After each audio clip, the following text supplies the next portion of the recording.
The marble floors echoed with every step as the elevator doors slid open. Ethan Kane, the 34-year-old millionaire and CEO of Kane Enterprises, strode through the vast, polished lobby of his Manhattan penthouse building. He wasn't supposed to be home this early. In fact, he was supposed to be in Los Angeles, locked in endless boardroom meetings and networking dinners, but something inside him told him to return, an impulse, a sudden tug at his heart he couldn't quite explain. Ethan had built an empire on being in control, on mastering numbers and strategies, but when it came to matters of the heart and soul, he often felt like a stranger. His parents had been absent most of his life, his mother too caught up in high society, his father too consumed by business, and Ethan had grown up in the shadows of cold, empty mansions. Success filled his bank account, but it left a vacuum in his chest. Tonight, as his key turned in the golden lock of his penthouse door, he didn't expect to hear anything. Usually, it was silent, his world was quiet, sterile, and meticulously arranged. But this time, faint laughter drifted toward him, echoing softly through the high ceilings. Ethan froze. It wasn't just any laughter, it was pure, light, filled with joy, the kind that hadn't touched these walls in years. Curiosity overtook him as he placed his briefcase down and followed the sound. And that's when he saw them. At the far end of his lavish living room, sitting on the expensive Persian rug that probably cost more than most people's annual salary, was a man in a janitor's uniform. His back was slightly hunched, his hands rough and calloused, but his eyes glowed with tenderness. Next to him was a little girl, no more than 10, her wheelchair positioned close by. Her hair was tied into messy braids, and her legs were fragile, bent in a way that told Ethan she hadn't walked in a long time. The janitor was holding colored pencils, patiently helping the girl shade in the outlines of a sketchbook. Every few minutes, he made a silly face or told a gentle joke, and the girl laughed with such unfiltered joy that it filled every corner of the cold penthouse. Ethan's breath caught in his throat.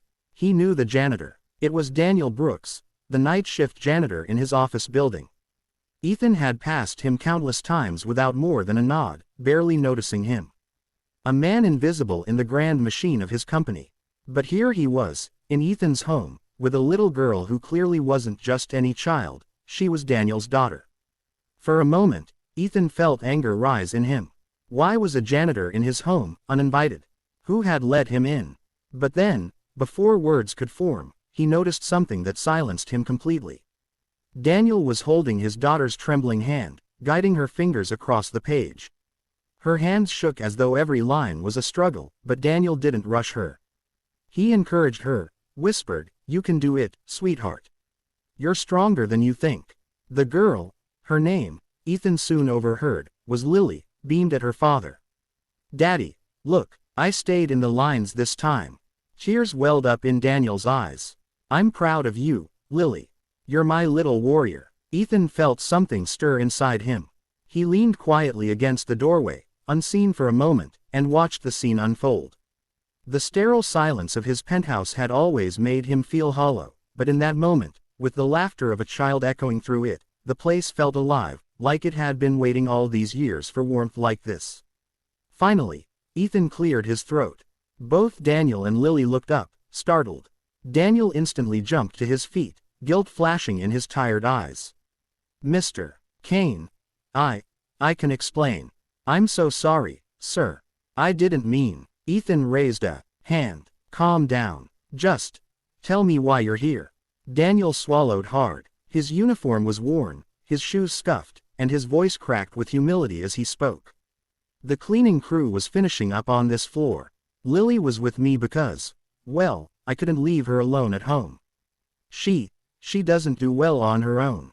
The others left, but when I saw your art supplies in the corner, Lily begged me to stay for just a little while. She loves to draw." I should have said no, but, his voice faltered. "She's been through so much, sir. I just wanted her to feel happy. I'll leave right away." Lily looked up with wide, innocent eyes, her small hand tugging at her father's pant leg. "Daddy, did we do something bad?" The question pierced Ethan's chest like a blade. For a girl so young, her voice carried the weight of someone used to feeling like a burden. Ethan stepped closer, his tone softening. "No, sweetheart, you didn't do anything bad." Lily tilted her head. "Then why are you mad?" He knelt down slowly, for the first time lowering himself to the level of someone else, not for business negotiations, but for something real. He met her gaze, those big, searching eyes full of innocence, and whispered, "I'm not mad. I just didn't expect to find something so beautiful in my home tonight." Daniel blinked in shock. "Sir." Ethan smiled faintly. "Tell me about her." And so Daniel did. As they sat together in that vast living room, Daniel told Ethan about Lily's life.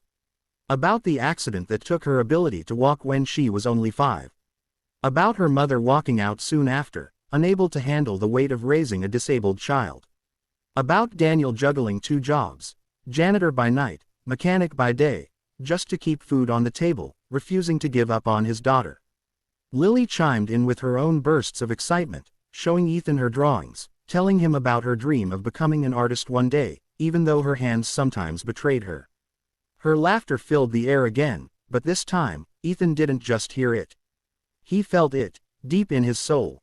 Hours passed without Ethan noticing.